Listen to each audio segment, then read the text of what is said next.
আছেন? আলহামদুলিল্লাহ ভালো আছি। কি করে খাবো ভাই? আপনি কি অবস্থা ভাই? এই তো আছি। বাঞ্ছারামপুর উপজেলার জঞ্চর ইউনিয়নের রাধানগর সাদ্দাম বাজার। কোনটার ভিডিও? কাছের এবং দূরের সকল শুভাকাঙ্ক্ষীদেরকে জানাই ডেইলি নিউজ ৭১ পেজের পক্ষ থেকে স্বাগতম। রাধানগর সাদ্দাম বাজার, আর এটা হচ্ছে এই রাধানগর থেকে যে হোমনা উপজেলার চুনারচর যাওয়ার যে নদী বা খেওয়াঘাট, সেই খেওয়াঘাটের দৃশ্য।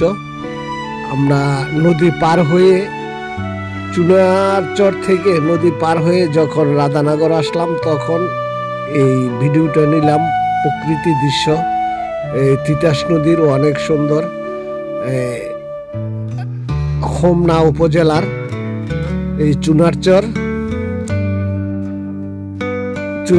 খেওয়াঘাট থেকে বাঞ্ছারামপুর উপজেলার উজানচর ইউনিয়নের রাধানগর খেওয়াঘাট, তো নদী এবং হোমনা এবং বাঞ্ছারামপুর দুটি উপজেলার মোটামুটি প্রাকৃতিক দৃশ্য এখানে তুলে ধরলাম। আর তিতাস নদীর এই সন্ধ্যায় তিতাস নদীর দৃশ্য খুবই অসাধারণ।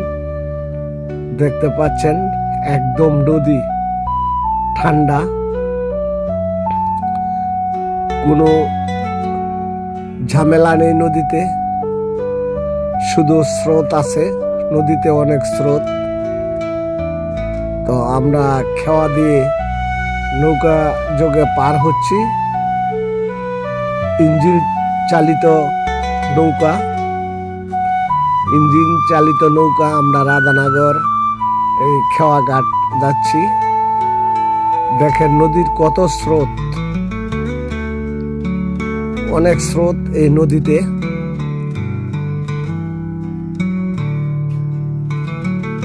তিতাস নদী ঐতিহ্যবাহী একটি নদী।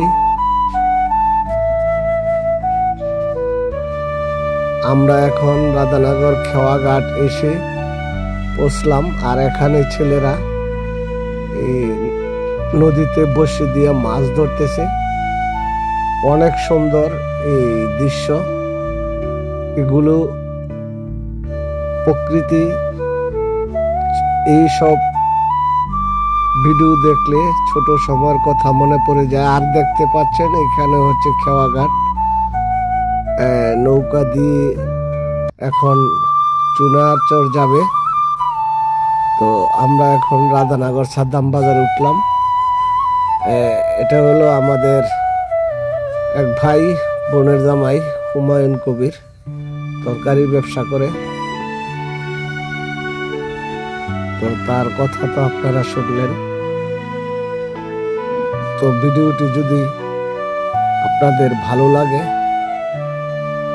তাহলে লাইক, কমেন্ট, শেয়ার দিয়ে ডেইলি নিউজ ৭১ পেজের সাথেই থাকবেন। তো এটা সাদ্দাম বাজার। লাইক কমেন্ট করে ডেইলি নিউজ ৭১ পেজের সাথেই থাকবেন এবং দেখা হবে আবার নতুন কোনো ভিডিওতে। সেই প্রত্যাশায় সবার জন্য শুভকামনা রইল। সবাই ভালো থাকবেন, সুস্থ থাকবেন। আল্লাহ হাফেজ।